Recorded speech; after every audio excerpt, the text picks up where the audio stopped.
Hi, it's been snowing in Denver, Colorado, and I thought it would be fun to show you a couple of tricks on how to capture those snow mounds, whether it's on tree limbs or branches or fence posts or whatever.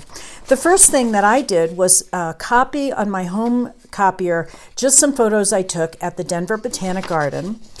And with this one, I took a Sharpie and blackened out the negative space around the tree that I like and that I want to take a look at. I particularly like the gesture of that branch.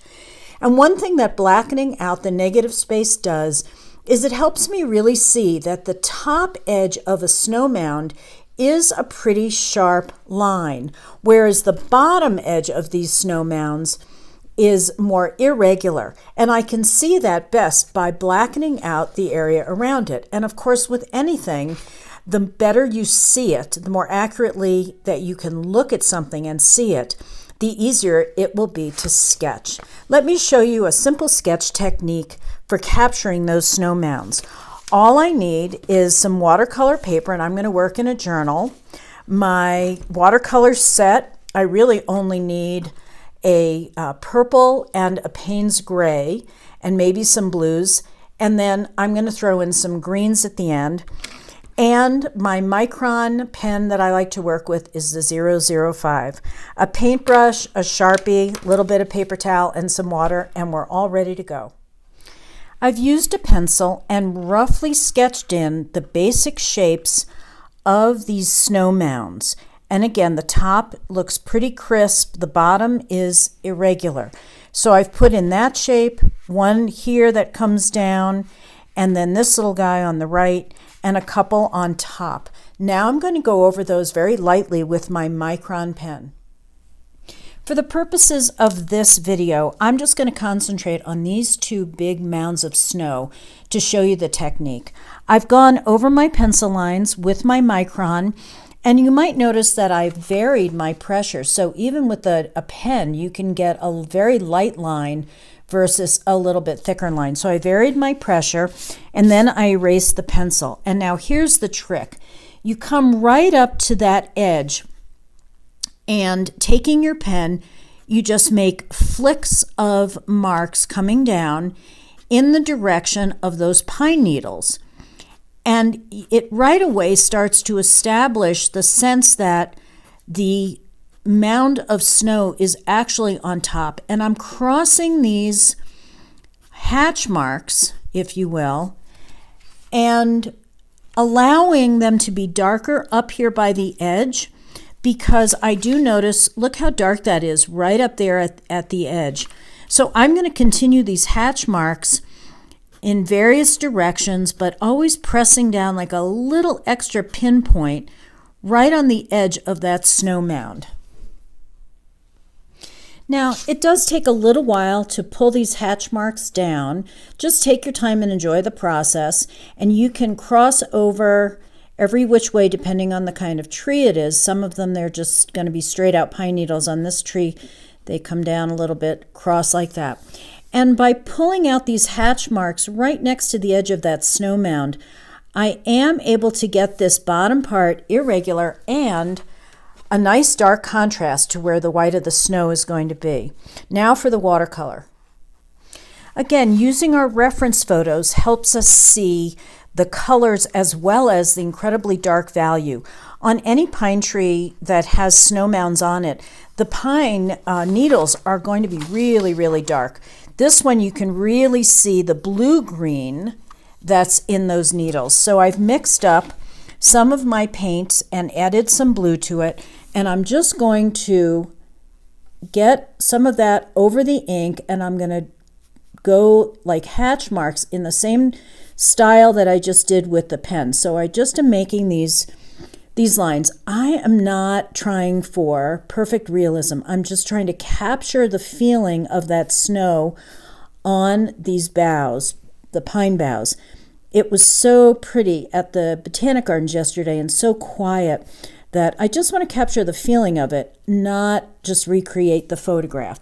So there's my green. It's nice and dark. Now I'm just going to indicate parts of the snow mound.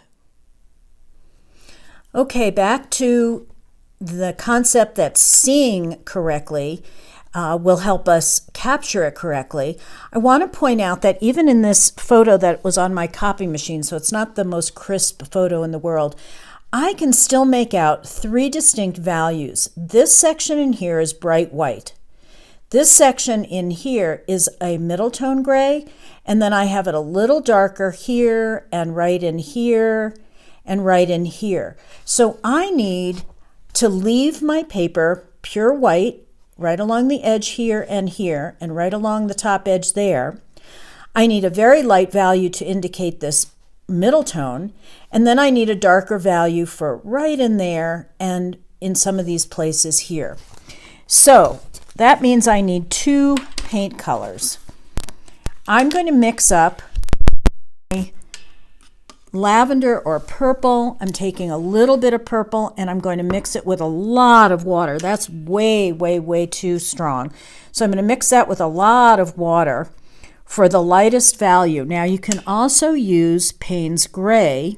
That's way too strong. So let's add a tiny bit of pigment with a lot of water.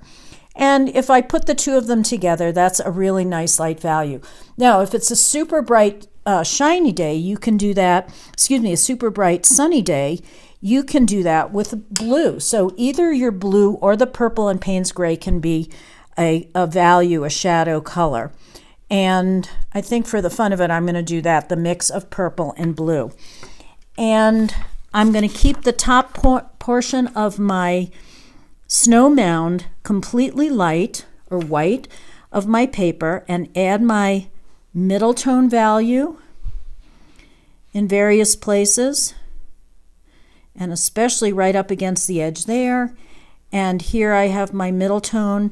It needs to be really subtle, but it will read the way you want it to and make it look like snow in just a minute. Okay, I'm going to let that dry and then add my very darkest value. And when I say my very darkest value, it's still pretty light because it's snow. But my 3 values are my light spot there, my middle value, and now I want to add a little bit darker. And it's okay if it bleeds in a bit. This wasn't as dry as I would have liked, but I'm going to add a little bit darker. And this is where I can also use my paper towels to blot. If it's a little too strong, I can just simply blot that up gently. And there you have snow on the pine bough. I'll finish the whole tree and show you the result. And here's my version of a shaggy pine tree in the snow, or as some friends in my art group said, it could also be a napkin on a pine bough, but I prefer to think of it as snow. It's all in the context, right? And one thing about this technique is you can always go back in when the paint is dry and add more of your pen line if you want, just to kind of define shapes. But basically, this will go in my journal as a memory of the snowy day in Denver. I hope you enjoyed it, and if you liked it, please like below and subscribe.